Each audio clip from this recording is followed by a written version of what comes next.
Today we kick off 5 days of crucial matches that will set the stage for the rest of the year. Hello and welcome to week 4 of VCT Americas, aka Super Week. We're coming to you live from the Riot Games Arena here in Los Angeles, California. I'm Dash. Joining me at the desk, it's Mimi and Sean Garris to break down all the action. You notice I brought no notes because I don't need notes when I got these two on the desk. They got all the knowledge necessary to work through 10 whole matches that we have in front of us here in Super Week. Before we get started, let's take a look at the standings and see what's what when it comes to our teams and how they stack up in the league. Now, as I mentioned at the top of the show, it is Super Week, so we're going to see a lot of movement within these standings, I think, all throughout our 5 straight days of competition. 2 matches every day, which of course means that there's plenty of shuffling that can happen as a bunch of our teams still find themselves in a few, or what we were calling at the end of last week affectionately the soup, right? We got the 2-1 soup and the 1-2 soup there. 8 teams across that spread. Yeah, and there's a big difference to this week. Previously, it's a whole week off that you get to look back at your game and prepare. Now this is almost more like a tournament format where these teams play one game, 2 days later you're playing into another, and I think it is really going to start to kind of set in stone who we can expect to be into the playoffs for America. Yeah, this is the week where the coaching staffs and the IGLs come up really big for these teams. So honestly, a lot of the teams already at the top are the rich get richer, it seems like, in NA, because that's where the top coaches are right now. We saw Loud take out Furia last week. That was insane. Yeah. Just Lil bro'd them. But like for the middle of the pack as well, this is the week that is make or break. This can make your chances of playoffs or put you in a position where it's almost impossible to come back to. So the pressure is definitely on for the teams this week. Yeah, double the homework, right? Because every team plays twice this week. Now, we are going to be kicking things off with Loud versus Sentinels, and then later on, MIBR will be hopping on a stage versus Leviathan. But there you can see it, all 10 scheduled matches over the course of the next 5 days. I'm going to save myself the breath in reading through them, but outside of today's matchups, maybe, Mimi, is there one in particular that you have your sights set on out of this whole Super Week lineup? Oh, there's so many good ones. I'm looking at Cloud9 versus NRG. That Cloud9 team keeps improving, keeps kind of outpacing our expectations, and NRG just got upset last week. I think there's a chance that C9 could come out on top of that one. I agree. That's a super spicy one because Cloud9 is the only NA team that's sitting at 2-1, and if they take out NRG, you would make the argument that they're the best team out of all the North American teams. Oh, yeah. So that's a really spicy one. I like 100 Thieves versus Leviathan because I think if they lose that game, their playoff hopes will be really quickly diminished at that point. That's a huge stakes matchup for sure. So I'm right there with both of you. Some exciting ones ahead of us this week. Now, entering week 4, I think it's time for us to take stock and recognize the players that have stepped up. There's so much talent here on the stage, but who's the best of the best? That's the question we're looking to answer. Let's assemble a super team for Super Week. Here's how it's going to work. I have tasked Mimi and Sean to nominate players in each role, and then I will pick between the players that they nominated for that role to make our super team. So first, we're going to start with our duelist, the firepower of the pack here. And looks like, based on the prompter, Mimi, you're going first. Okay, all right. Well, I've picked someone that I think it's no surprise. I'm going to pick into Ospas. This guy has been playing like he is the best player in Americas, maybe even the best player in the world. The way he anchors sights with this jet is insane. His movement just looks so natural, and no one has been able to shut him down, whether he's opping on defense or finding crazy value executing these sights with the rifle on attack.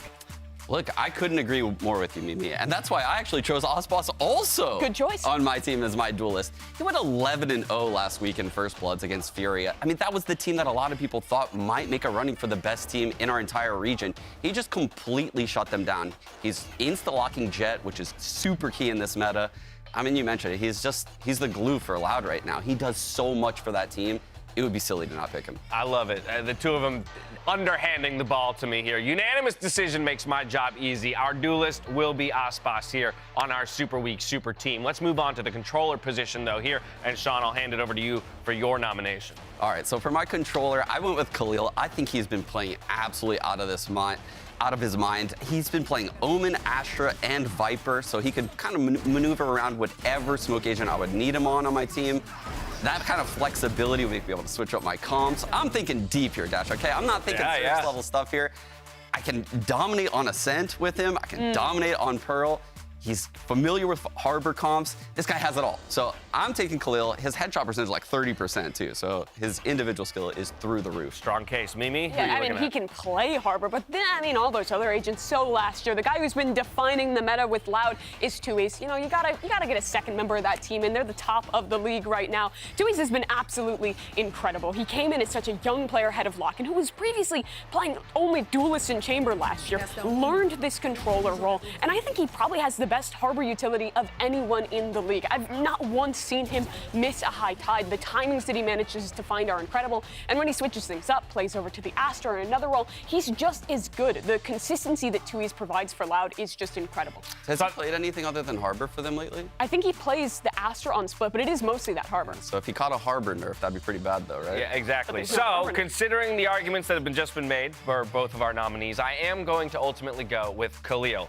In part because of that flexibility that you're talking about there, Sean, perhaps an extra agent in his pool and a little bit more flexibility, but also his numbers when it comes to fragging out, right? Like, I want to have more firepower than just Ospas behind that, and ultimately Khalil sports much higher ACS over the course of the first 3 weeks here in Americas, and so having that extra little bit of punch behind somebody who's also a little bit more flexible, that's who I'm drafting onto our team. Next, we're talking about initiators, though, and Sean, I'm going back to you. Your pick. Yeah, so this is going to be interesting for a lot of people. I'm going with Zekken as my initiator. I think he's been playing a lot of flex throughout this tournament. He's playing Raze, Sova. We've seen him on Sky as well. I know he can play KO. He has a lot of depth in his agent pool, and I think he would fit the initiator class perfectly. Highly skilled, very good at supporting, has played in multiple systems at the pro level. It's an easy pick, and I want an NA player in here. I have a simple question for you. Is Raze an initiator? Raze is not an initiator, but like I said, flex. Nope. Okay, that's all we need to hear. That's all we need to no. hear. The role is She's initiator. gonna burn Who's him on the a best- technicality. Who's the best initiator player in the league right now? Cow and Zine. Similar story to Tuiz. Young guy, comes in for Loud, is looking absolutely incredible. His util usage is perfect. In the game versus Furia, his just movement as an individual was absurd. In every 1v1, he perfectly sized. I mean, look at that. Like, who pulls that off besides this guy? He provides that value as an individual, but his util usage is also so good. It's a Sky meta, and he's probably the best Sky player in the league. Oof, okay, I know well. what you're doing right now, Mimi. I mean, it's just a few players from Loud. It's a good team. Trust Ov more. This is making it tough for me because especially the call out on the Raze, you know, is like now we're blurring lines. But if you haven't gleaned onto something already for me yet, I like firepower. And so ultimately I'm going to go with Zekken because there's only one player actually in the entire league who puts up more in a per round than Zekken. Guess who that is? It's Ospas. Already, we already got him on the team, and now we're just taking 1-2 when it comes to damage per round, combat score, And he things rocked like bunny that. ears. Honestly, What? Bunny ears. He rocked bunny ears. And he rocked bunny did do ears. The that. man's got style while he's doing it all. I'm telling Colin Zine you don't think he has firepower. Don't That's tell pretty him screwed that. up you Don't would say tell him that. That's sad, I don't honestly. need that to be my first introduction to Calvin Zine. All right, let's move on to our IGL position, though. The all-important leadership role here for the squad. Sean, once again, back over to you. Okay, so I could have gone a lot of ways here. You could go like FNS. I don't know, you could even go Sadak or something, but no, I actually went skill. I'm gonna keep going skill. I went King from Leviathan here as my IGL. I think he brings so much to the table on the initiator role. He can pair up with Zekken, so my team is looking cracked, actually. We have double initiator potential, double duelist potential, double controller potential. But King drops insane amounts of frags from this initiator role while in-game leading, while running a very structured system. So I'm gonna be coaching this team. I'm gonna keep it real with you guys. If it's not me, it's owner. So I like it's it. one Can of we us. add a sixth category at the end here, coach, for this super team? We'll get to that one in just a bit. See if Sean can pick He's gonna himself. be calling these pocket strats, right? Osmond's gonna be running in, Dekken's gonna be supporting.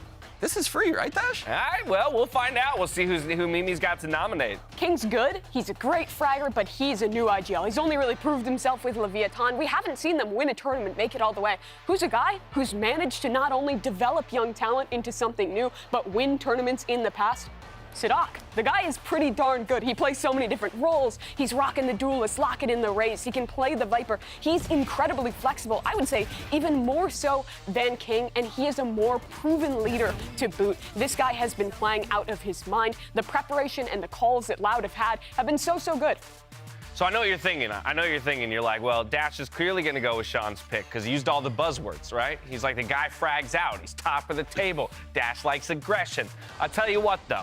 if there's one role where I'm looking for somebody who doesn't need to necessarily frag out at every moment, it's the IGL role. And I'm going to go with Sadak because he's also played significantly more agents over the course of the first 3 weeks than King has. King is relegated down to only 2 agents so far. We're up to 5 here for Sadak. So in part, when we're building a super team, I'm looking for someone who can be the glue and who can ultimately say, okay, I can fill in the gaps compositionally for us, as well as just be strong leadership and have been all the way to the tippy top of the mountain. So Sadak will be the call. Now let's move on to our 5th and final position, our Sentinel, my favorite position on the team. And so here we go. Sean, so let's for see if we this, can get it. I mean, my Sentinel's a little bit of a fraud because it has been playing a lot of Viper. So I have a lot of Vipers in my squad here, I'm not gonna lie. But Les is known to play a lot of Killjoy, and we are deep in a Killjoy meta. This guy has insane aim. Like, he has some of the most true aim, I think, in the entire scene. His first bullet accuracy is unreal. His ability to just lock down sights and anchor them is probably like second to none. It's crazy watching Les's mechanical skills. So I feel like this was just an easy pick for me. Killjoy meta, I just want to pick Killjoy, not being cute with any Cypher picks or anything like that. You guys are going to be very surprised. You know, I'm wearing a green jacket. I've picked 4 Loud players thus far. Yeah. I'm going to pick another Loud player. I'm also going for Les. Great decision, Sean. I think that's a fantastic choice. I have nothing to disagree on that front. His lurks are incredible. He's one of the best side anchors in the league. And I think he's, right now, the highest performing, like, Killjoy Viper player in the world. I mean, what, we could run, like, a 4 Viper comp with this team. We can get something crazy going. You just built Loud. That was just cheating. built Loud. No, we have 2 players that aren't on Loud. Those are my players. Yeah, those. So Yeah, hold on. We built that. No, but there's 2 players that should be there. They got robbed. Oh, yeah. We got 2 robbed players on the desk. Well, again, unanimous vote here for Les in the Sentinel role. Makes me a happy man because I love some KJ play. And no doubt he is the best out there that we have in VCT Americas. There you go. We've got our super team. 3/5 Loud.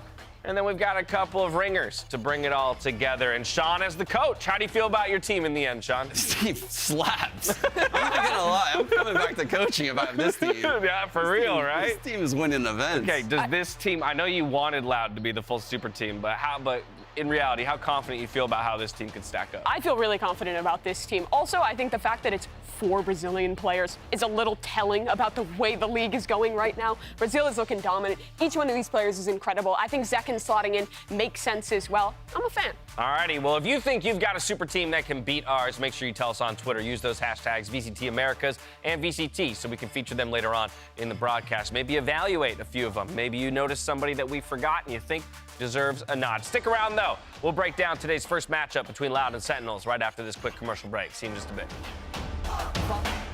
Não aparece, segundo, levou agora e aí, meu Deus, mas em avanço! None of the util has been cleaned up yet, Def, and it is good util in his hands, finds it a target, and that's the ace!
Welcome back to VCT Americas. We're starting off Super Week with a bang. Our first match is between Loud and Sentinels. Now, of course, we're going to start one thing on the Loud side. We got to start with a note that this is the first time that all 5 of Loud's 2022 champions roster will be on stage together since that win. I see what you did there. That's kind of insane, yeah. Except they're on the other side of the stage now. Not all playing together. Yeah.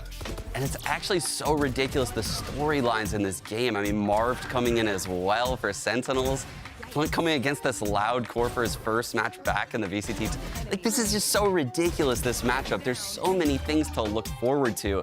And I don't know if Saucy and Pancata are going to have some kind of mental edge as far as like how Loud approaches these maps, or it's the other way around. Maybe Loud knows fundamental tendencies of Pancata and Saucy. There's so many weird little storylines here to deal with. Yeah, and I think it's so interesting as well because it was like Saucy and Sadak built this Loud squad together. Now it's been rebuilt, re-put back together with 2 new players, and he's still performing at the top of their game. Well, on the other side, for Pancata and for Saucy over on Sentinels, they haven't managed to find that same success that they once achieved at Loud. Yeah, constant questions, right, about familiarity between players, between teams, and especially when you split up a very successful roster like that. Who really does come out the better in the trade, right, is always a question that the community at least wants an answer to. Loud is still the only team, though, undefeated here in the league, having totally dismantled Furia last week. They came in prepared in what was a matchup we thought was going to play out a little bit closer. Yeah, for Loud thus far, we've seen them experimenting with some different compositions, trying out the Gecko, kind of taking their time trying new things. But in this match versus Furia,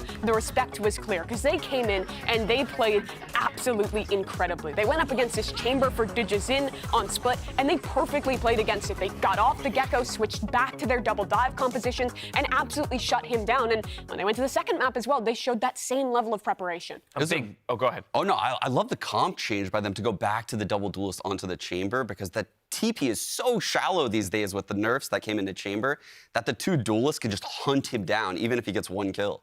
Yeah, it's really, really good stuff from them. And I think this is Loud showing their, like, final form of this roster, right? Because I think they've had their time to consider their options. Now they've found compositions that feel comfortable for them, and they're now kind of in their rightful spot. Now, we talked about him a bit because he's on our super team, but let's talk about him again, Aspas. I mean, there's already questions, you know, conversations beginning around, is this the best player in Americas right now? Sean, what are your thoughts? I think you would have to say yes, without a doubt. And it's because of how good he is on this jet roll. What you're gonna watch in all these clips is how good he is at just maneuvering around, using his updraft and cloudburst. This clip here is to nuts. just create new angles. Yeah, like look at this cloudburst that blocks the heaven line of sight. He then takes out screens, gets the kill back sight, drops in, dashes, gets another dash, updrafts on top jet. All of this is so subconscious. He has been playing jet for so long, it looks so intuitive, and everything is fluid when you watch Aspas play. And he has consistently been playing that well. He's been so good across every game that this team has played, but against probably their strongest opponent, that's where he played his absolute best. It was incredible. 11-0 first blood success last week. That is nuts. He didn't drop a single first duel when it came to his performance in week number 3. And then Dash, this is like going into their Harbor Viper stuff. So against Furia, watch how they approach these plants on these rounds. So they like tap the spike top site, and before any util comes in, they're immediately planting on the side of the site because they know that people will harass their plants on this Harbor comp. So they're always one step ahead. They're tapping the spike on these early rounds, and then late in the game, it sets up instant plants like this. So they have this huge game plan around how they even are approaching the plants entering the sites. It's so incredibly detailed when you watch Loud on the other side of Aspas.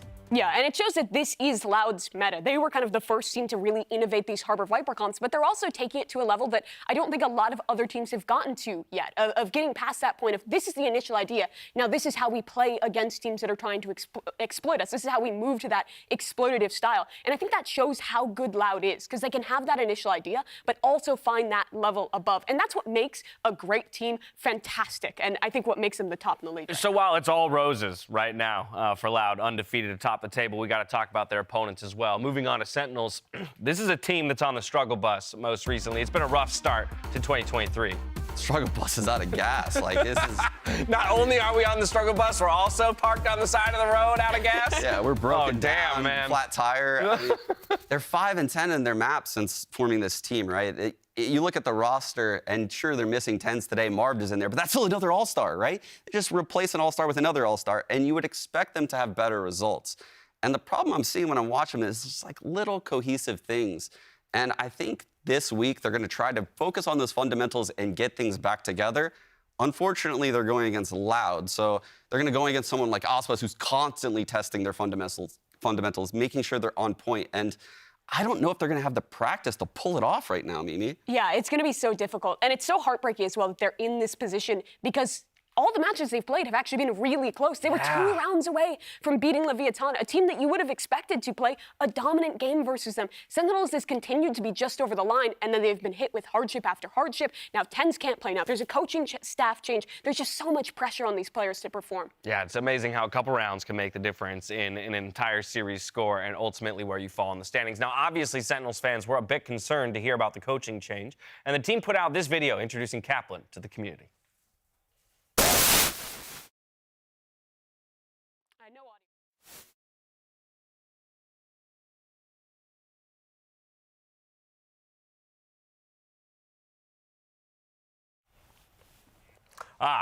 Unfortunately, I guess the audio was not playing through to anybody. So hey, maybe we should just talk about Kaplan a little bit and his experience, because I think for some, kind of came out of nowhere, but this guy is no stranger to the scene. And Kaplan has been working with this team since the beginning. When Psycho was putting this team together, he was one of the first guys that they hired, and he's been their strategic coach. So he's already been in the timeouts, in the practice sessions, putting together the game plans for this team. But now, for the first time with this squad, he's going to be working as the head coach. But he has history. As a player, he kind of founded a roster as an IGL that got signed in Space Station, that made some upset wins over some solid teams early on in Valorant. And then he coached a Ghost Gaming squad who ended up kind of playing above expectations, coaching some rookies into a team that could compete with the best in challengers, and also I think did a good job of defining metas and really leaning into the Fade Rays when that was new. Yeah, I think that time frame he spent on Ghost Gaming was when he got a lot of notoriety within the scene, because that core looked so good after the time spent with Kaplan as the head coach.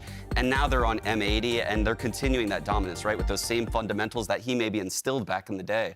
So I think that's a little bit of the stuff he was discussing in that video. I think he can bring that into this team, but it's likely they were already doing these things already with, Psycho at the helm. So I don't know what really changes. Yeah, now tall order, right, for him to come into a struggling team and look to turn the ship around or right the ship at that. You couple that with what you mentioned earlier, TENS out. This does mean the return of another beloved player in the sixth man, finally making his debut here in VCT Americas. It's Marv, formerly of Optic. This guy is a stud, but again, it just adds to kind of the messy puzzle that is Sentinels right now. Yeah, he really does. Marv is obviously incredible. A champion winning with Optic back in the day and making it to the grand finals of champions, but it's been quite a while since he's played. His last Tier 1 official was 214 days ago, back at Champions. He took a big break, and now this is his first chance back into the fray, and what's crazy is he cannot beat his demons. This guy always has to play loud. It's that rivalry renewed now with him subbing in for Sentinels. I think the hard part for him today, Mimi, is Mars built this reputation on being cold and so good in the clutch. Do the nerves show after that big of a break? Do things change in your mental? Because that was the key aspect, the defining aspect of his game, and he needs to hold on to that. Yeah. To maintain this S-level performance. And how does Sentinels shift around him? I imagine they want him to be playing in that controller role, but how does that change things? Because Pencata's been switching over to Sentinel, and it's been Saucy playing on controller. Does this mean Saucy goes back to Initiator, Zekin goes to Duelist? If so, this might honestly make the roles for this team make a little more sense. It might, and that might be a feels good in the end, because I was going to say, when it comes to the substitution at face value, right, you aren't changing player for player, and that alone, right, is going to cause some questions or cause for concern for some people. Losing TENS, a little bit more of that punch, aggression, and firepower for Marv, who's not necessarily going to fill the same role. Now, even when things are going south, though, for Sentinels, Zekin has been the rock for his team. That's part of why I chose him onto that Super Week squad when he was nominated there by Sean Garris. His clutches, man, have been on point. On point. I mean, that's Sova clutch on Ascent. To get them across the line last week was so sick to watch. And then his Sky play on Split has been good. He's even busted out Rays there as well. So he's shown he can do it across a wide variety of agents. So like Mimi is saying, there's so many things that Sentinels can do with their roster when they have players like Zekin that can play across multiple roles and give them the option to play double initiator, double controller, or double duelist whenever they please. This kid is nuts. in every phase of the round. My hope is that we do get to see him onto that duelist role, because I think one thing that Second does really well, despite being a young player, is he's super proactive. When he was playing on XSET last year, when he was switching into that duelist role, his teammates talked about the fact that he's a player that's super proactive, asking for utility, changing setups to help him succeed, which is something that I didn't feel Sentinels were doing a fantastic job at when they were playing with 10s last week. It felt like in their mid-rounds, they sometimes kind of were slow to make the change on their defensive side, sometimes slow to change the setup and put 10s in a more proactive position. So maybe getting Zekin into that role, if that is the decision with Marv coming in, could actually be a positive for them with how incredible he's been thus far. All right, let's go. 3 Rays games. Boom, boom, boom. Just like that. All right, for more on this matchup, let's hear from Loud's IGL Sadak and his former teammate, Sassi. A gente vai jogar Sentinels, tendo jogadores que eu jogava antes, né? Vai ser muito bom jogar contra eles novamente. Facing Loud for me is like just another team, to be honest. Our focus doesn't change no matter what team we're facing. So yeah, I know it's gonna be fun to face my ex-teammates, but we would prepare the same way that we do against the other teams. Como sempre falo, para mim todos os times que estão na frente é um desafio, não importa quem que seja. A gente vai sempre jogar com humildade, vamos nos preparar com humildade, vamos nos preparar do melhor jeito possível. E é isso. Para mim é mais um dia trabalhando, mais um dia nos esforçando para ser os melhores. I think Loud is doing pretty great, especially with the 2 new boys, that is Twiz and Cowanzi. I think they're doing great and they're adapting really well to the team itself. And yeah, I think they are kind of the team that's trying new meta right now, because they are in a top level and they can really try those stuffs. So yeah, I think that's one of the things that we need to be careful about. Eu sei que estão passando por momento de mudanças, então vai ser desafio grande. Eu acho que é algo que isso eu deixo com os fãs, porque estão com muita vontade de ver a gente jogar contra eles. It's a treat of a matchup, to say the least, right? And you can hear it there. They're talking about the fans showing up in a big way for both squads. But a lot of respect, a lot of humility given between the 2 teams. I think, again, we come back to that conversation around how you've got all 5 former members of Loud taking the stage today, but now, split apart and up against each other. That familiarity, how will it ultimately come into play on the stage on the day? Yeah, it's going to be really interesting to see, because for Sassi and Pankata, I think this means a lot for them to maybe be able to beat the former team, because they really did come in with this Sentinel squad with so many expectations of continuing the legacy that Loud built, and it's been Loud as an organization who's been able to do that thus far.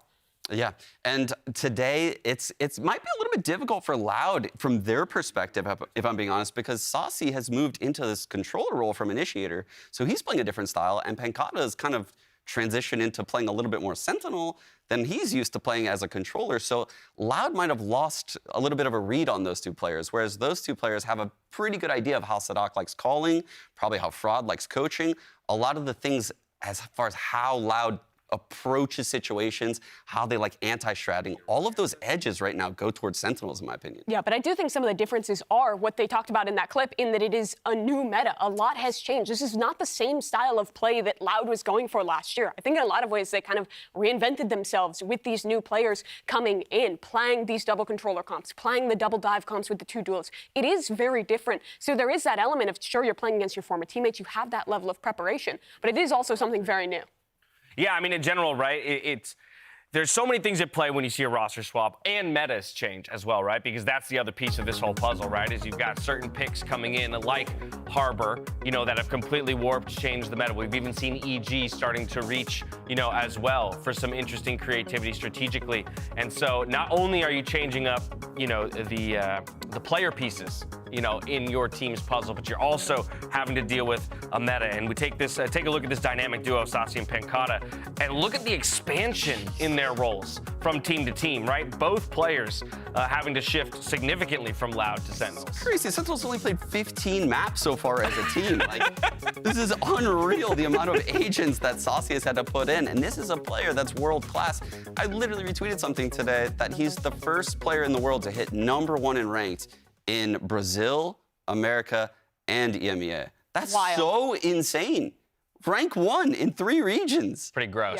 Yeah. It is incredible stuff. But as well, on top of this, Sentinels has been trying to find their identity, and you see that in the roles. And now they're getting coaching changes, a new player coming in to substitute for Tens. And now that kind of question of what is our identity gets further thrown for a loop. All right, we got 20 seconds till game time, so really, really quick. Who takes it? Does Loud remain undefeated, or does the Sentinels clap back with pieces? I don't know if my copium tanks are so high to pick Sentinels. I'm going Loud here. Loud. They've got a sub. They have to move Marved in last second. This should be Loud's game. It would be a tall order to ask Sentinels to take this one. Loud is the prediction here. Let's kick off Super Week with the Champions 2022 reunion, Sentinels versus Loud. This stream contains fast flashing images that may affect viewers who are susceptible to photosensitive epilepsy or other photosensitivities. Viewer discretion is advised.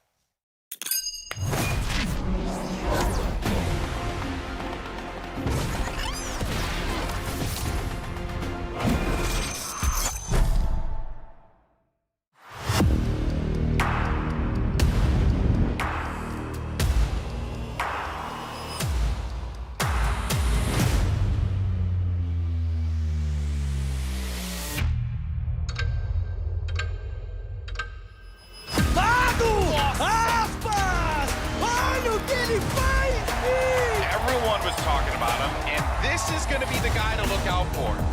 Too much Cryo again. Does this guy miss? Does Cryo ever miss? No, he doesn't. Olha a TZ, escala bem, faz duplo abate, vamos, Fogão! Se acaba tempo e leva!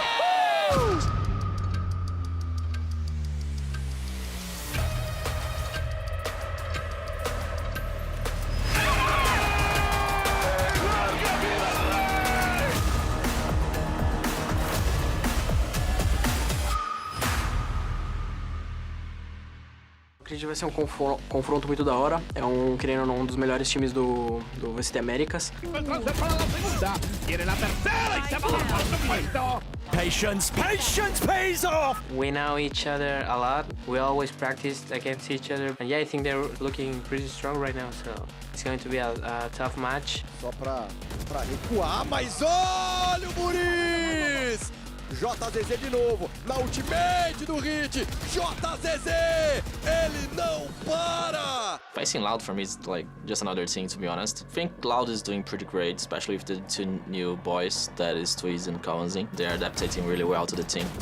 Não aparece o segundo, levou agora e aí, meu Deus! Marzinho, avanço! É muito bom jogar contra eles novamente. Eu sei que estão passando por um momento de mudanças, então vai ser um desafio grande. Estamos nos preparando como se fosse mais um time que a gente tem que afrontar. Def! And it is good util in his hands, finds it a target and that's the ace! Ooh, we got a couple of great matchups ahead of us today. Again, kicking it off with Sentinels versus Loud here on day one of Super Week. I got a couple more minutes to talk about this series. I want to go and attack it from the Sentinels side of things. Considering you both predicted Loud, I'm not necessarily asking you to tell me how they win, but what would you want to see out of Sentinels today to give you the kind of confidence that the team is moving in the right direction, considering coaching change and Tens out of the lineup today? I think the first thing is making Marved comfortable. Change around the roles, let him play on that controller role, then flex things over. Put Saucy back onto the initiator. He's great at that. Put Zekken onto the duelist. Find things that make sense for this roster. And then honestly, just keep it simple. Keep expectations low. I think honestly the fact that the first match is against Loud for them with the substitution is not a bad thing. It's a rough one, but it means that the expectation for once isn't for them to win. Yeah, I don't think they should set their sights too high here. This is a crazy opening match here for Marv coming back into things. But I agree, getting their comps down, making sure they have some kind of consistency, things to build off of, and getting Kaplan to have the team have some set plays just to ease the pressure a little bit off of Def, so he has something to fall back on.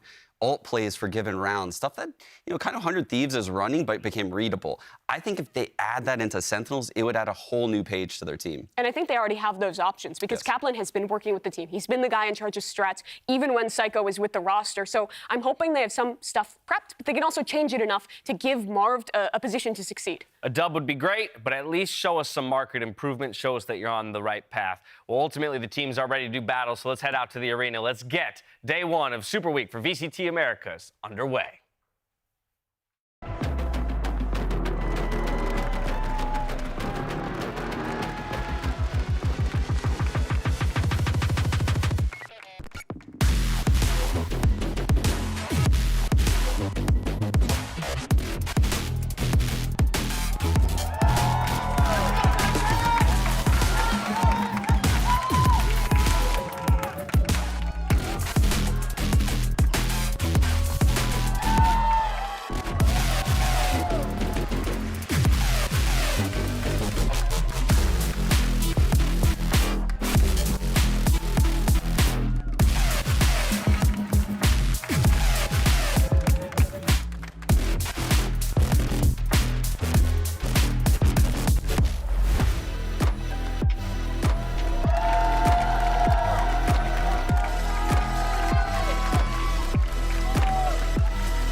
battle between former teammates, Loud versus Sentinels. One of our teams here looking to remain undefeated and atop the table, while Sentinels trying to recover from what has been a rough start to the split. Yeah, for the first time in over 200 days, Marv is taking the stage. The fans are excited. Everyone is hyped for his re-debut here. I'm super stoked to see Marv play against this Loud team, but the question is what role is he going to play, right? We know Saucy's capable of playing Initiator and Controller now. We know Pankata's capable of playing Controller and Sentinel. I know Marv's capable of playing all three as well, so this could land in any different way. Not just that, right? How does this affect map choices when you're considering the role swaps here for Sentinels, right? Is a map that maybe was previously high up on our priority list more geared towards enabling 10s, or specifically something that he filled on the team versus what Marv will bring this time around? I think what's difficult is that there's not really any map I can think of in the pool where Sentinels is going to have a clear favorite over Loud. Maybe Ascent would be more even ground. Loud has looked a little bit more human on that map. They've been good on it in the past, and it's been a very strong one for Marv as well. Yeah, I feel like the only other option for them might be like Fracture, where there's a lot of variance because of the defensive aggression. So those are areas where I feel like Sentinels might have an advantage, or like one of the 3-site maps, like Lotus or Haven, where people can get spread thin and attackers are often favored because of that. These are scenarios that I think favor Sentinels in this matchup. Yeah, I think the maps that have looked kind of weird for Loud have been their Fracture, and on top of that, I believe their Lotus as well. They were playing that Gecko, which was solid, but they still ended up losing to MIBR. Well, and we talked about it at the top of the day, right? Super Week just doubles the amount of homework that you got to do in the midst of all of this as well, right? So this wasn't the only opponent that you were preparing for, but into the map vetoes we go. It's Loud who gets the first ban, and there goes Fracture, which was one of the few that we said maybe Sentinels would like to get to. Yeah, and it's at times Loud has looked mortal on Fracture, running like the double duelist comp. They had some holes in their game, and Sentinels have also looked good on Fracture in the past. Sentinels opt to ban Icebox. I thought they looked terrible on the Harbor Viper. And based on the clips we went over with Loud earlier on Icebox, they were innovating last week. So get rid of Icebox altogether. And that's the first map we're going to see. Pearl.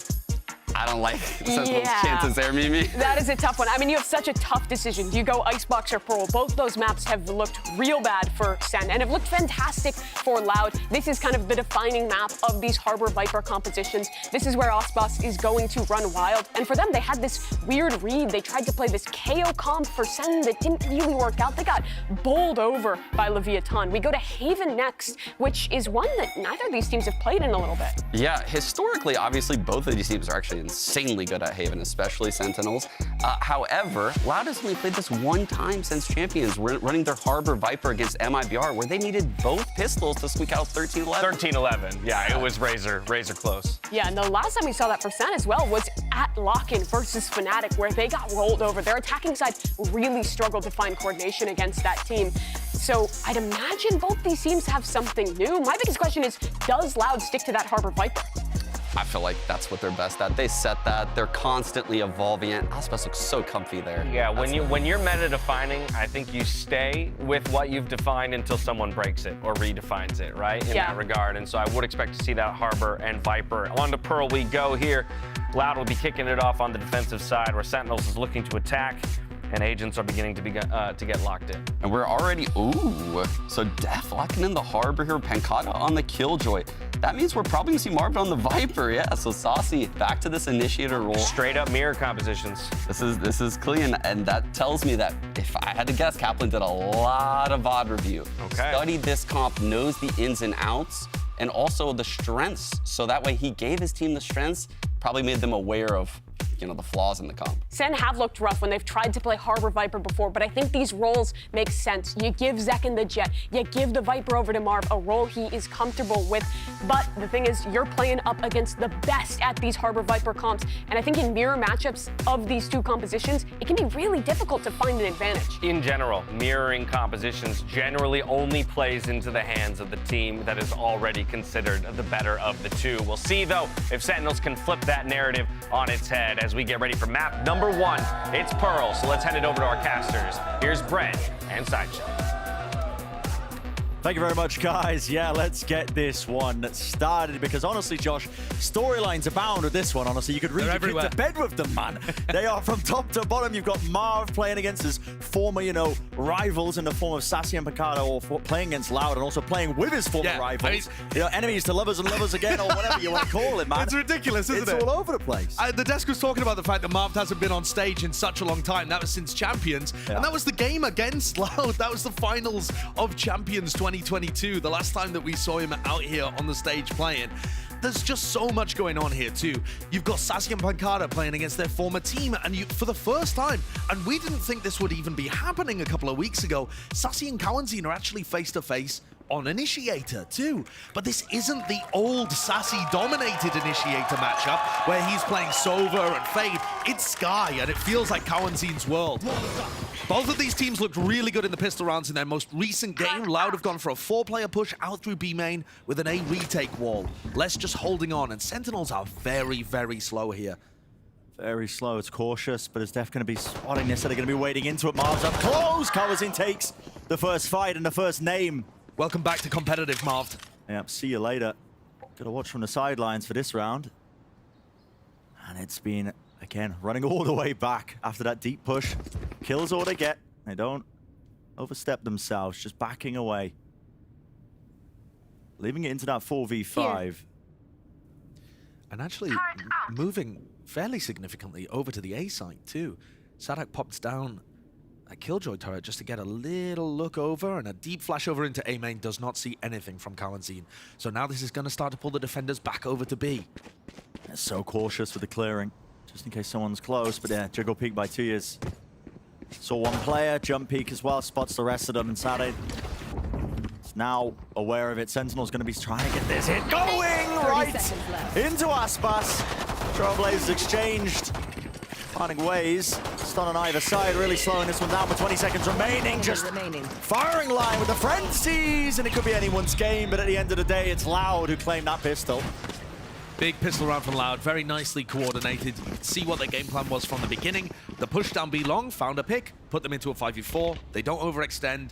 They find good info on A, return back. I mean, Loud looking completely in control of that pistol round there. And Loud winning the pistols was massive for their victory over Furia. And actually, Sentinels getting out to good starts powered their almost 2-0 against Leviathan. And I feel like it's been such a weird couple of weeks for Sentinels. So strange. They're coming into Super Week with 2 matches on the schedule, making role changes. Who knows what the changes are going to be once TenZ comes back into the lineup too, because they'd have to move it all back again, presumably. Yeah. It's a bizarre time to be following this Sentinels team, but they've got some very natural roles here. We'll see if they can go for a bit more of a puggy style in this game. Gonna have to be leaning into it. Maybe that's just it. Bit of the individual mechanics showing off here. Zekken, he's been playing a lot of the Jet in ranked as well, just trying to get used to it for his time on the big stage. Still a bit of a repeat and a lovely trade. Def taking a head off Cowanzine. Still, it's returned. And now they know where Aspas is. Very, very cautious from Pancada there. He's just been tucked in that corner the entire time. Les grabs another one. Spectres are spitting. Yeah, so much confidence to take these fights as well. Offsetting a little bit with the movement. Left down to just Pancada though. Not too much one can do in this scenario. Not when the spike's been dropped down straight into mid. No. Time to touch on more of those little story points as well that we were kind of hinting at, and the desk has been, slamming home as well. 30 seconds left. But what an uphill battle. It feels like you put it lightly if you call it an uphill battle for Sentinels. You're starting on Pearl. It's a map where they got absolutely smashed on just the other week. But the slight silver lining to that is that despite getting obliterated by Leviathan here, they knew that Loud were going to pick this. As soon as Icebox is removed from the map pool, it's one or the other. It is 100% obvious that Loud are going to be picking Pearl into you. So Sentinels have had the whole, time off to prep for this, but like Sean said, there are 2 matches this week. It is not just Loud that Sentinels are trying to get ready for.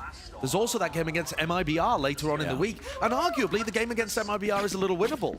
A little more winnable, sorry. Although, really, who knows when it comes to VCT Americas. Been all over the place, but Loud are the undefeated team. We've got it on Americas. Marv is under so much pressure here, same as the pistol round, but his positioning a little further forward. Swarming him. Oh, lovely snake bite. And a very confident re-peek as soon as he knew there that the Loud players would be vulnerable. And look at the space that's been taken as well by Sentinels. No time wasted. I like it. It's confident and aggressive from Zekken. He can hear some of the rotates. I think Sadak just spotted him there with the jump peek too. Yep, pinged it out on the minimap. So they take the space, but backing away and looking to work their way towards Art now. A bit of a flash clears that angle. The other part too that I don't think Sentinels realize that Les is running this A retake wall. In theory, it should make B easier to win the post plants. You know, because you don't have that Viper wall there that combos with the high tide to keep you out. When you're playing those post plant spam angles, if that's something they get a read on later on down the line, maybe they can use that info to dictate their positioning. But the spike is actually coming to B here. It's been slowed all the way down, hasn't it? But approaching 30 seconds, Josh. Time is running low. The spike is not going B. The players were. And what's the decision? But Sassy's making his way towards Art with Zekken. It has to be A. That's where you have to land this now. Really no room to pivot. No room to maneuver. Gotta land here. How do they want to do it? Snakebite, they haven't really pulled out enough of this util. They can't quite get into the site. Now down to the final 15. Dash forward. Zekken cuts up the angles, but still is going to be met with the entirety of Loud almost just here, ready and waiting, pushing forwards, in and out. Bit of a spray transfer. Coverage is there. Spike needs to go down, and it does. How? How have they done that? Marv just pulled magic. 3v1. It was looking done. Just covering everybody that tried to flood in there and deny the plant. It was looking finished. Placing swarm grenade. Swarm Sadak. grenade out. 1v3. Oh no. Picked up. He's still alive with 40 health, only 3 bullets though. Needs a bit of an upgrade and won't find it. Oh, shutting that down before it just gets that bit more dangerous. But what an opening from him. Coverage as well, man. What a round. Look at how they hold the angles here. This wide shot will show it beautifully. Zekken gets picked off, the spike is dropped, and there's Marv around the cove, covering people that try and flood back in through the cascade. Manages to grab 2, then swings around the other side to deal with 2Es. Ice cold, baby. Like he never left. It's had a long break, but welcome back to the big stage. And to be honest, it feels like a long break, I'm sure, to him. But he's only really missed 1 major tournament. It's true. Flash and a peek! Oh my goodness! And Zekken set up quite well for that one. Yeah, that's amazing. Don't know whether he managed to dodge a flash somehow. Marv, Sadak is just determined to take that fight. They're in a 3v5. Sadak's thinking the only way to get back in here is if I win the aim duel against Marv. We're not going to be able to win a 3v5 retake, so looks a bit daft and it feeds Marv to kill. But you can see what he was going for there. And a minute left and this should just all be Sentinels. Instant clapback. Yep. That's what you want to see from Sentinels. You know, I was talking behind the scenes a little bit heading into this match as well. I was doing my digging and, you know, there was whispers, there was rumors on the wins that, you know, they're saying, okay, we're going to have to lean more into a bit of a puggy play style, you know, a bit of individuality. They haven't had much time to prep, of course, with this roster, the circumstances around this team. But you think about the quality of the players that they have. Absolutely. And the fact that, you know, the roles make more sense now. They really do with Sassy back on the initiator. I think people have forgotten a little bit about how elite Sassy really is. I mean, at times looking like one of the best initiator players in the world, at least top 5 whenever he's been playing at these events. Yeah, I mean, towards the end of last year, I think he was the best as well. But yeah, certainly always in the conversation and floating up and down in that kind of area. I mean, same with Marv though, right? Like it's... Absolutely. When Marv was at his peak, he was the best, and then it's between him and Mako, that kind of conversation. Mako Pancada as well. Yeah. He's playing with him now. Yeah. It's very funny how it's worked out like this. It is. 2 initial kills then that just stifle Loud instantly. And maybe that'll stop Loud from going for the mid-aggression. Interestingly, Les is back to that B wall. So no A retake setup. Loud are expected to anchor more heavily. Or maybe play mid again. It looks like another early high tide to lock out mid control. They do like to do this, don't they? Yeah. Flash as well. Push it back. It's a weaker buy though for Loud, so they don't quite have the weapons. No advantage to be found there. Sen right now just opting into making sure that they prioritize a couple of these key ultimates. And of course, Sentinels want to keep some of these ultimates on board for the next round, which will be a really important economical swing round. So having one of the Seekers or the Reckoning in order to get a Viper's Pit outpost will be something they want for round 6, so you can't just bust them all now. And a contact re-clear. It's the name of the game. There's that early presence from Loud that we were talking about. But space going to be regained. Tuiz throws his Cascade there all the way back from spawn, so he makes it feel like there's presence in the B connector, despite the fact that Tuiz is anchoring A. Those are the little things where Tuiz is often further ahead than other Harbor players. Everybody grouped up. Looks like the goal is going to be that B site. Seekers opted into here, making sure that they clear most of the site with it. Moving forwards, Aspas only with a shorty in his hands. He has to get out of there. And they're actually going to use a huge amount of ultimates here on the anti-eco, giving a ton of respect to Loud.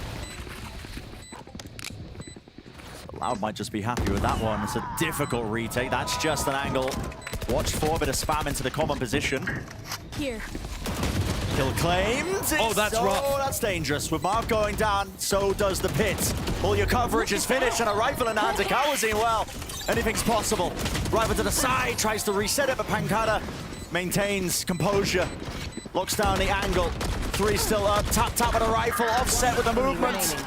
Reset enough that it should be safe hands, but weak enough still. No, Spike tapping and ticking away. Shot 1-2, Zekken with 3 in a round. It is secure, but my God, is it expensive. Very costly. Sentinels won't be as worried about the cash, to be honest, as the ultimates that were invested, but they're still going to have that Reckoning available, so it's not a disaster. They used Seekers, they used Pit. That's not, you know, the investment of the Pit and then Marv dying immediately is certainly not how they wanted the round to go. But at the same time, they got the win. Their economy's still doing fine. It's this next one, round 6, that is the most important. And here we see Loud taking a timeout. Understandable, I think, at this point. Still early days in the series, but this is a different Sentinels, honestly, as well. If you were, you know, presumably doing their VOD reviews, doing their homeworks, and they were seeing this team play on Pearl previously, might have been anticipating something very different, but also trying to do VOD prep against Sentinels when they're coming into Super changed their League. roles. They've changed the whole roster, man. Good luck. I mean, there is almost very little point doing hardcore VOD review about how Sentinels would play this map or how they lost it to Leviathan or anything like that, because stuff is just going to change so much. Yeah. Even if they're playing the exact same composition, just the new player and the new roles are going to change a lot about the timings they take and the angles they like to fight on. The small things that can really knock you off if you rely too heavily on prep. Yeah. So I think Loud here just need to focus on their own game, and frankly, they should be good enough to be able to win this one fairly easily. Their retake stuff has in the past been pretty excellent here. Very good. One of the early advantages I've spotted from Sentinels that so far is looking quite nice. We talk about the role issues quite a bit, but Sassy being on that Sky, notice Zekken being set up quite nicely. A lot of his kills come off the back of some lovely flashes. Dogs to re-clear. And Sassy is not a Sky player. He's an initiator, a very storied, winning initiator player. But he's only, prior to this map, he's only played 4 maps ever of Sky. Yeah. You know, and 2 of those, I believe, maybe even more, have been with this Sentinel squad. Wave crashing. So he is mostly Sova, Fade, bit of Breach, that kind of thing. And he's normally quite a safe player too, which is why I think it's going to be so interesting to see him clash with Kawazin in this match and see who can extract the more value. Because Kawazin's aggressive. One of the most aggressive Sky players that we've got. And extraordinarily talented. It makes it look easy. And then I noticed that you've been trying it, Brendan, and it just isn't. I've got like a 30% win rate. I've been spamming Sky trying to learn it. It's not going good. It's not going well. So here Sentinels have taken a lot of mid control, looking to flash through exactly as the Cascade was placed, but the flash did not find anything. Yeah. Less than 2 tracks. Perfectly placed there to avoid that. Poison orb emitting. High Tide is used, but look at that, the Poison Orb as well, just to push them away. And even Seekers in the mid-round here, even in the mid-round at this point, exactly, because 30 seconds on the clock. Left. Not a lot of time to work with. As bonkers as it sounds, this might just end up being a save round. They're going to try and work their way through B-Link, but can you really get all the way through? 17 seconds left, Viper's Pit dropped. Need an advantage, and they need it now. Shot going to be hitting there. Dog's going to be broken. 10 seconds. They can't even get through to this. It's half-baked to burst, and the spray transfer. Sassy Maybe a chance, but not quite now. No time on the clock. Marv is the last player standing. Exchange there with a rifle, but okay. Pushing back the aggression. And what that does is actually keep the Loud economy a little suppressed. So despite the fact that that looked like a devastatingly bad round from Sentinels, and I was saying it might even have to be a save, they ran in here, got the Viper's pit out, and did enough damage to Loud that their economy's not in a great place. I mean, look at this. Les is going to have light armor Bulldog heading into the next round. Full armor Bulldog, I suppose, because somebody's dropped him. I think that was Sadak. But overall, still a decent idea. However, the time is becoming a big issue for Sentinels. Maybe just in terms of having to over-communicate with the new players. Yeah. But also it's understandable. Updraft double in play here from Zekken with the knives. He was looking for an opening, hoping that somebody, namely Aspas, was going to be playing on top of the box. There's a common angle with the operator, and it does catch it. Still reckoning now to clear up this site. Hall's going to go up as well, and Trailblazer to clear into the back of Halls. And the Reckoning has found nobody, so that means Dev's got the freest plant of his life. Loud are going to be playing full retake here. Reckoning's going to be used to clear out the side as well, so straight away, all the way back. Lockdown's going to be used in response to this, though. Needs to be broken. Loud are not wasting any time, are they? Snakebite into the common position, pinging it out, trying to spam it. They need to break this! And damage not done. Not enough to it. 2 players detained, Loud. But they can't go hunting for them. Deep flash around the corner, dodged for the moment. High tide in their faces as well. Still, Loud could still be favored because they have not given up this space. Pushed up through, 4 kills for Kawazine. Oh, not even going to be able to hunt out that ace, is he? Oh, that high tide is gorgeously placed by 2Es. We're not done yet. I mean, it's beautiful. The deep high tides make such a difference on this map. And that just cut off everybody. They're all playing towards the back. They have to hold forwards. It's so precise. I mean, he will sometimes do a high tide that's close, sometimes one towards pillar, and then that one over towards the back. Yeah. After everyone's just been pushed away, it's gorgeous and allows Loud a perfect retake. They are the masters of this composition. They know exactly how to play it. Their retakes on B are just impeccable. And now they've got a wall on A, but I mean, it's not really doing too much, this Viper wall. Oh, sorry, it's a high tide. My apologies. The Viper wall is still back in that position over towards B. Got confused there because Les has been running a retake Viper wall on A a couple of times, but he's actually trying to hard anchor it now with Sadak. A bit of a re-clearance, so information gathered. Zekken looking like he's pre-aiming there for the jump spot. Flash around the side.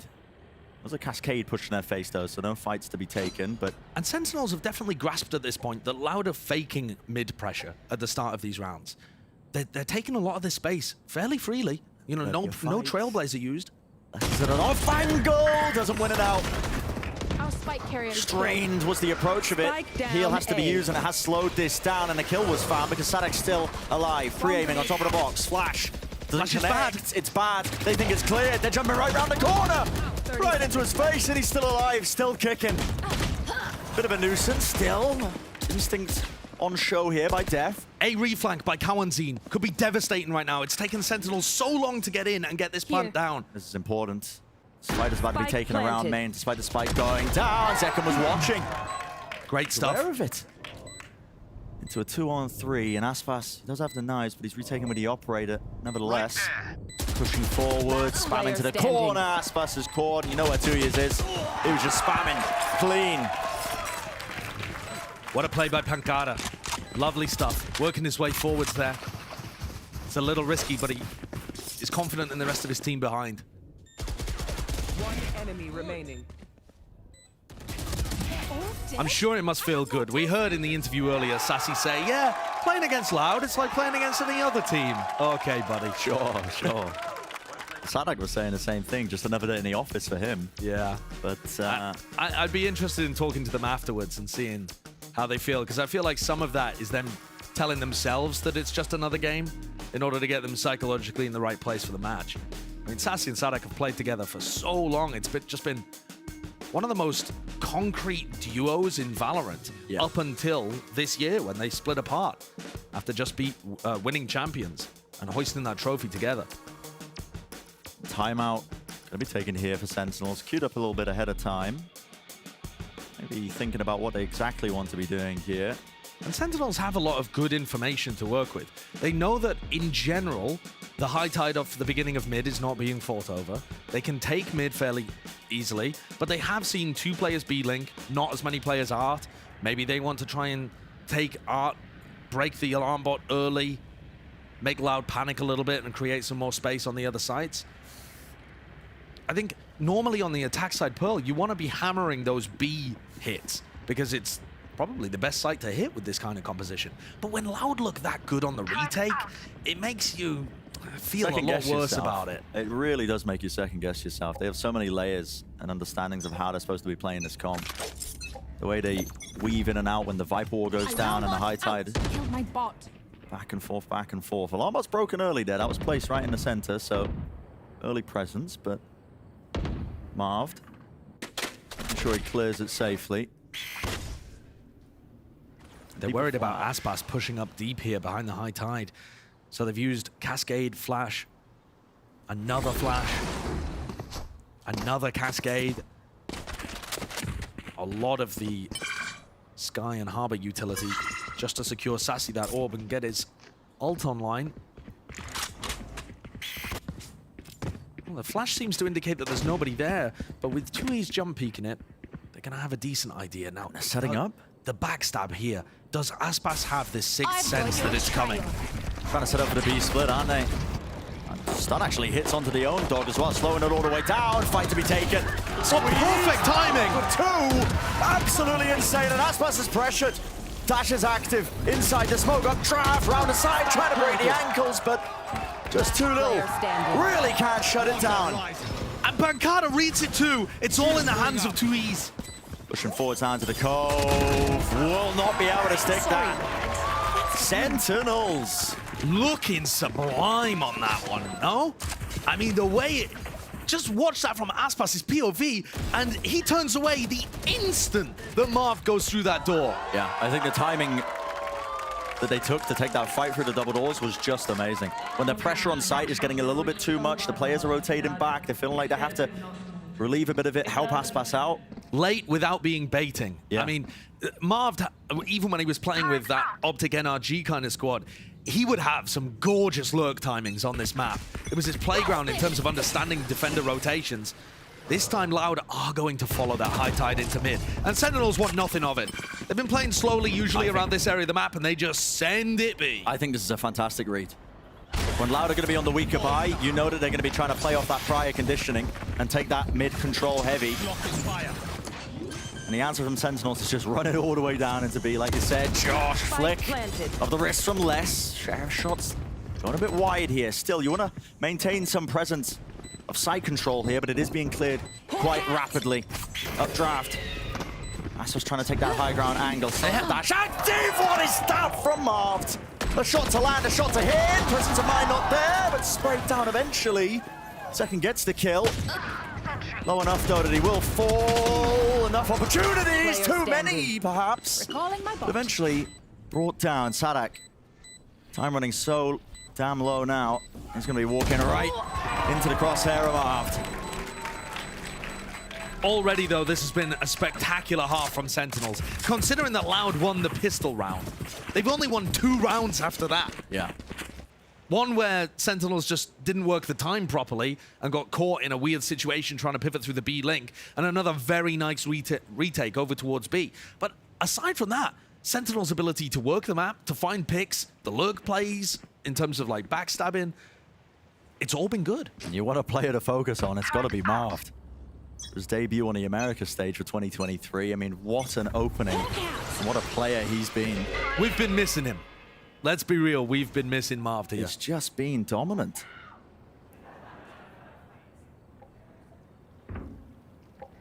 So Loud anchoring towards that A main position, but look at this, the rest of the Sentinels. Oh, and they're getting pinged. Look at those blue pings lighting them up. Sentinels have no idea, but Loud are clearly aware. Yeah.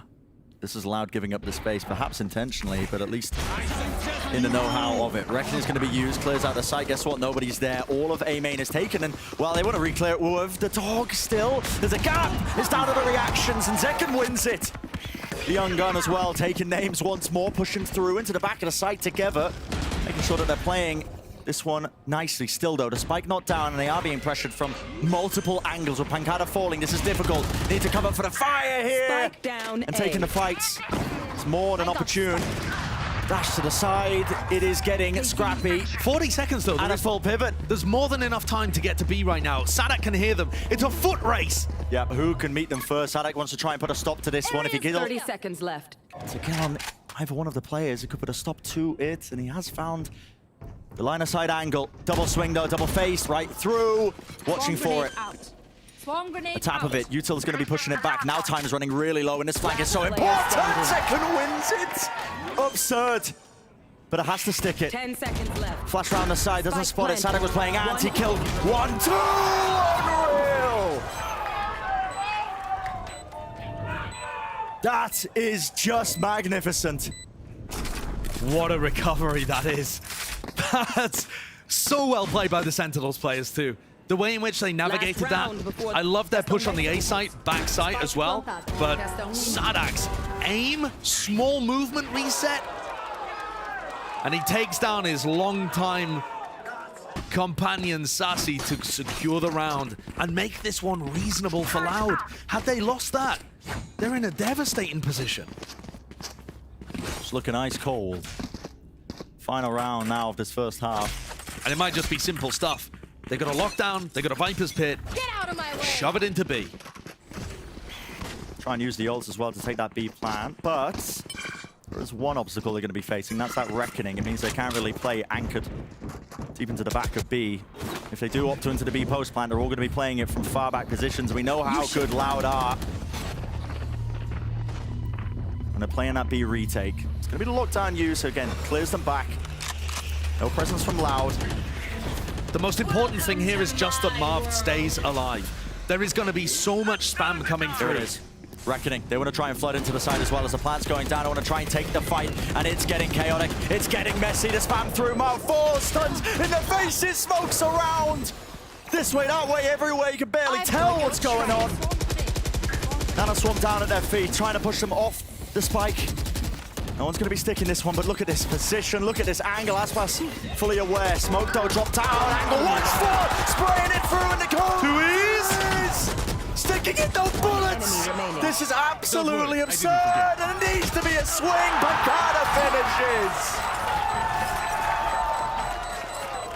Pancada, the veteran, taking it to that young rookie that is now filling his spot on the other side. It was another good high tide. A nice attempt at the retake, even taking down Marv in the pit. But at the end of the day, Sentinels, without even winning the pistol, have a 7-5 lead here on Pearl. What are we watching? What an insane final round of that first half. I mean, it's been back and forth, but let's hear what the desk has to make of all of this. Thank you so much, Jen. 7-5 first half, and as they mentioned, the pistol didn't even go Sentinel's way. Sean, I have to imagine that first half feels good, considering everything this squad has been through over the last week and a half. Especially running the Harbor Viper, something they struggled with in the prior 10s iteration. Now that Marv steps in on this Viper role, they have Def playing the Harbor. Def looks so comfortable in the Harbor. I love what they're doing, how they're attacking majority of the time towards this B site.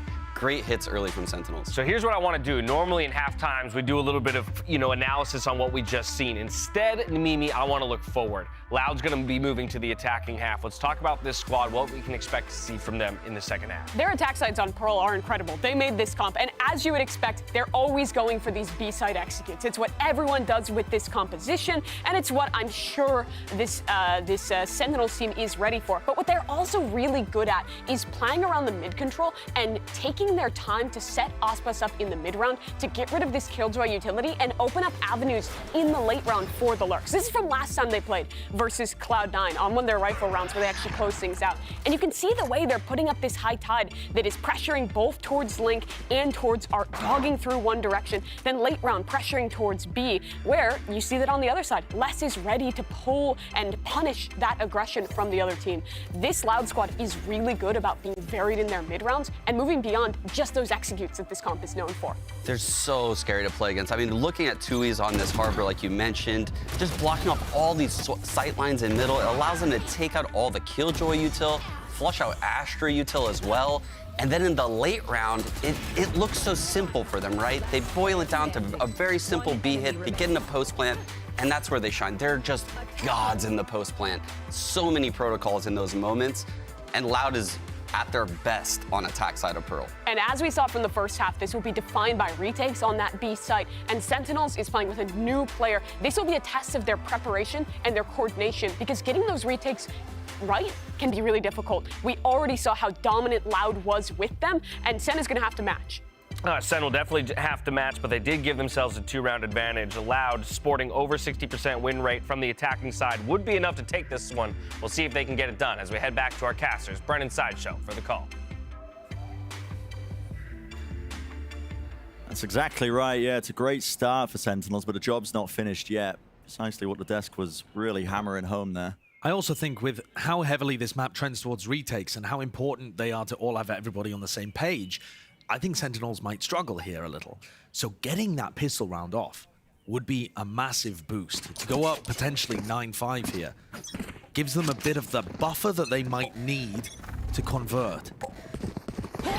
A lot of frenzies being purchased here. Loud, big fans of the weapon, opting into it. And we'll see what Sada can do here. This timing being taken. He hears the footsteps, and well, just like that, kill claimed. Still running his wee little legs there. He's being hounded now by 3 other players. They've missed the timing. This is Sentinels now at that 4v5, and fight to be taken. Still one out. Sadak will fall. Pushed up now, close. Zekken. The Trailblazer missed. Trailblazer missing, but that's just a clear horse, and they have taken up the space. Running backwards, firing them down, beaming them down. 3v2. Players are low. Wading through it with the decay, flashing his hands. Kawazine looking into it. How does he take this fight? Jiggling off the movement, still doesn't win it, but there is coverage there, and now it's down to Sassy. One touch there, what a shot to be found away! Sassy! That is demonic! Now there's 1 HP, and he pulls that one out. I mean, how does he even hit the first? Never mind the second. That is unreal. I am just in awe. God. Outlandish.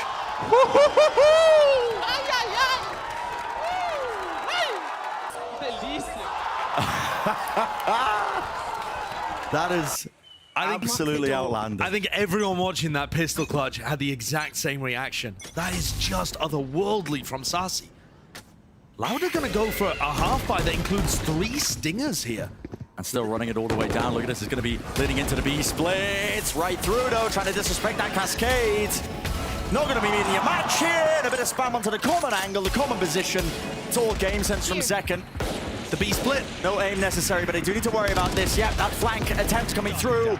Dashing forwards, Aspers. Trying to make the most of it. Will not find anything else. It's cleaned up. This is an amazing start for Sentinel. Sassy has just given them a huge, huge advantage in this map by winning the pistol and setting them up to potentially win a bonus here.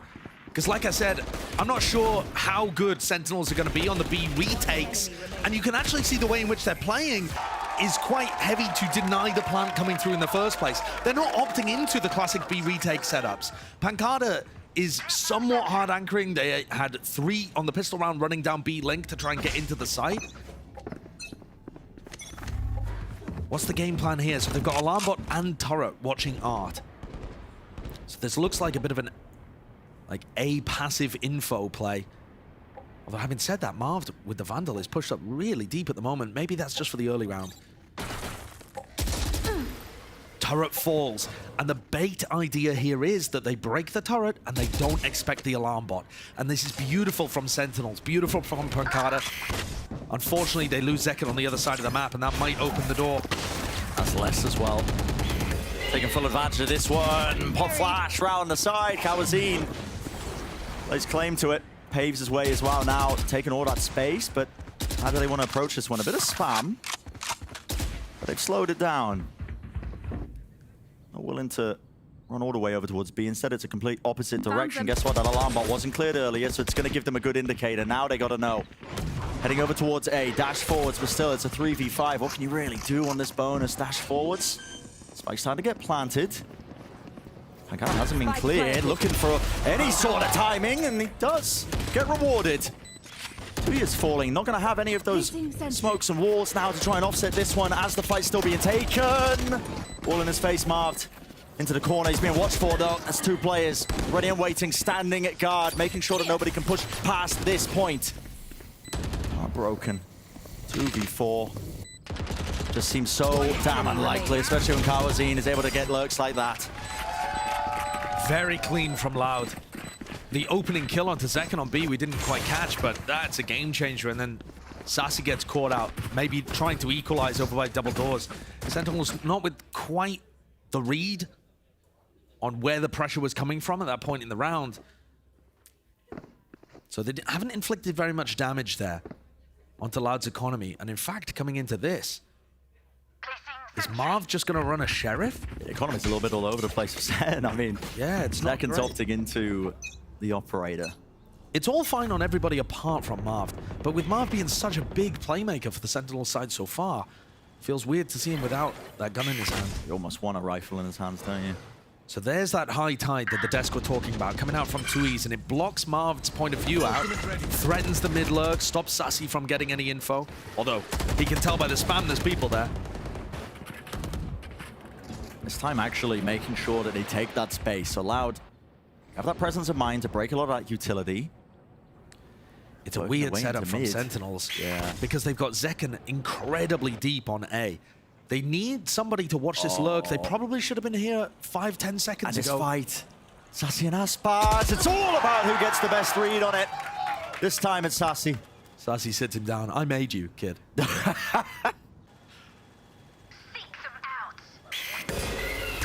Flash, second, forced to fire. Still has the dash.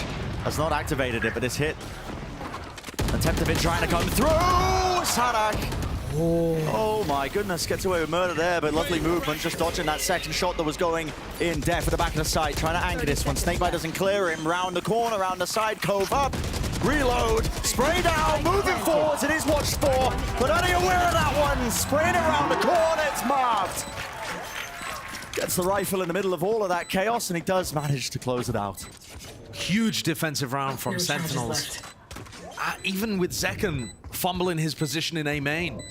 Missed 3 op shots, I think, there onto Sadak. But overall, it's that flood coming through. And crucially, the fact that Sentinels are actually being able to hold on to back site control. Look how aggressive Sassy's able to push up here, because Def is controlling the back of the default box. If Def gets flushed out of that position and runs away to Flowers or Secret, Sassy can't be as aggressive and bold there. He just doesn't know if there's going to be people ready to meet him. I'd like to see Loud pushing a little deeper, realizing that that's happening. But it's hard to get a read in the middle of all the chaos. Really? Seekers, Viper's Pit, Loud set up for a fast A pop. Trying to make the most of it. Flash around the corner. No indicator. Seekers are now online though, clearing all the way through. Trailblazer as well. Kada with a Phantom. Phantom span. Yeah, it's right through the smokes. It might be your best way of winning this round. Dash forwards though. Loud not eager to give up anything. They still want to be trying to barrel their way through into this site, but look at all this utility just blocking their way. An interesting cove. Down to the side, but it's being broken, being sprayed through, and it really does feel like a coin flip. Anyone's game, the counter spam right through the wall. Who can make the most of it? Player advantage, of course, for Loud here, but they still haven't quite got the spike down. A bit of a tap on it. Trying to bait the spam, trying to bait the positions, and a re-approach around the corner. Kawazine doesn't have a rifle. What is going on? The turret's even getting a piece of the pie. Kills being claimed here, another tap of it. Sentinels are just picking them apart. All the way through, and Def with 3. Same issue rears its head again for Loud there. Sentinels and Def in particular is able to hold on to the control of that back area. And it's just not aggressive enough from Loud to flush those players out. Yeah. Look at this, they've just got such control, and that allows Def to kind of have other players flood in behind him.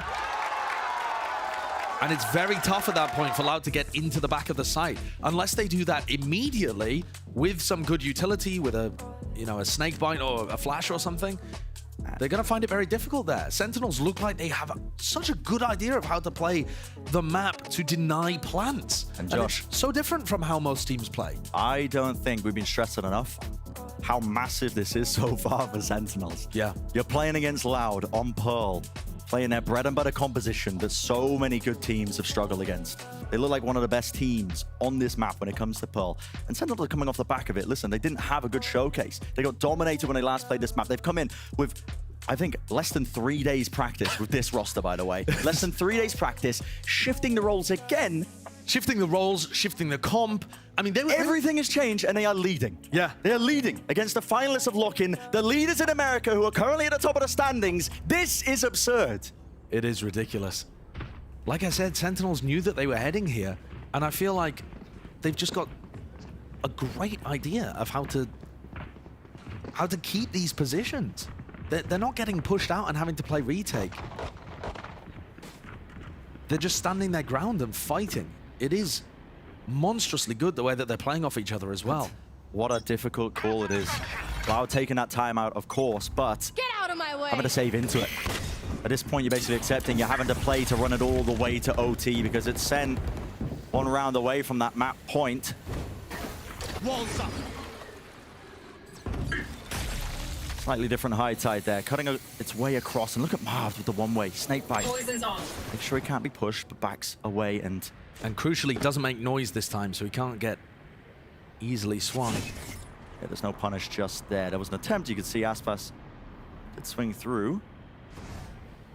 So far, it's cautious, and it needs to be at that. They're going to move forwards here. No alarm bot this time. And it is only Pancada, but he's great for the first. Absolute Sigma play there. ADS with the Phantom, but it's Pancada. And he just backs away as well. Doesn't get greedy, gives up the space. He realizes, okay, I got the first kill. They could be anywhere. You can see it.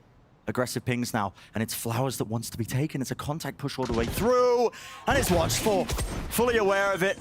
And that safer position from Pancada. 30 seconds left. Knows where to place himself. Doesn't give anything away.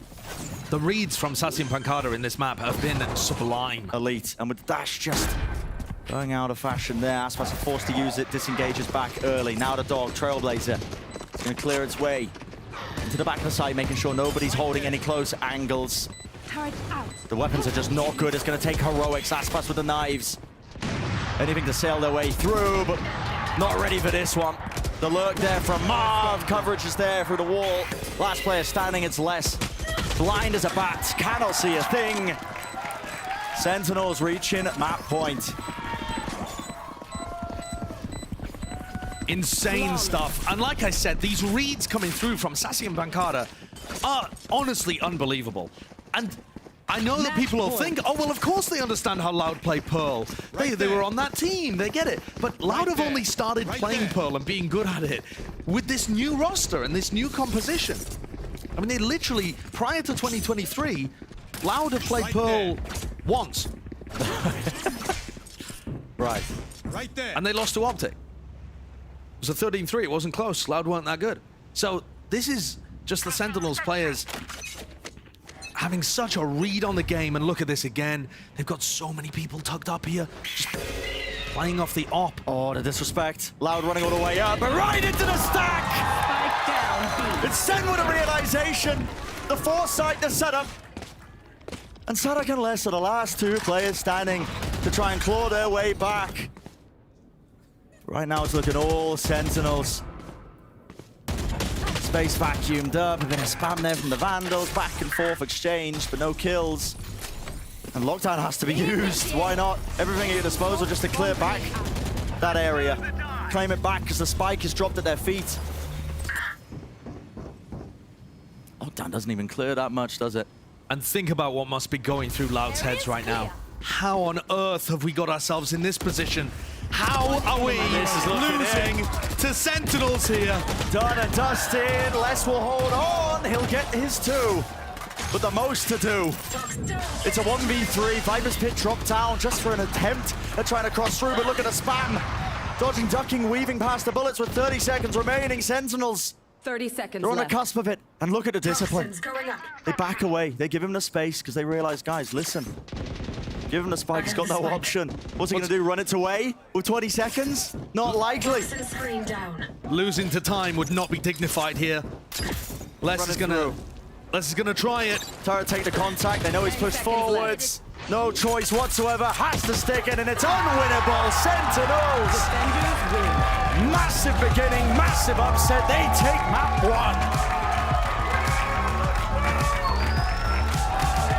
From a 13-4 loss to Leviathan in the final map.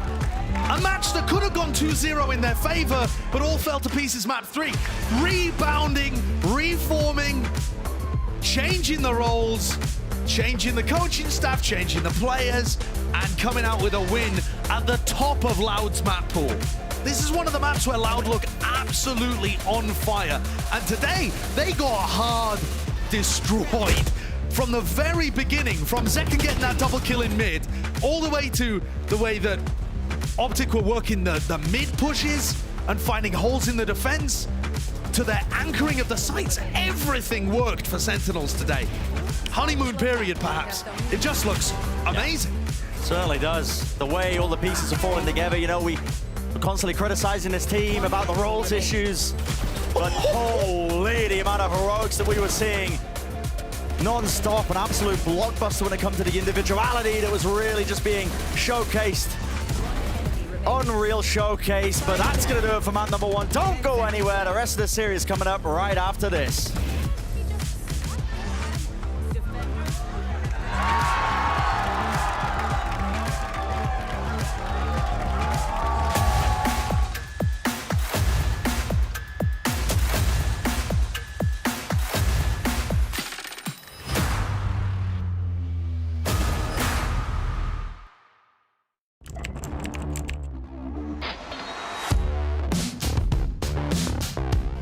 What is this from EA? He is currently unstoppable. True. He is just a consistent demon. El Diablo. Hey guys, it's EA. Welcome to my course on optimal Valorant training. I'm going to be demonstrating now some angle clearing. I'll slowly come around the corner as well, making sure no one's on these off angles.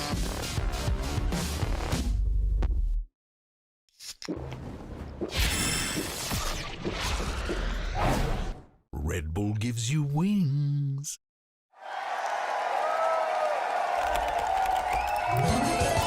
Red Bull gives you wings.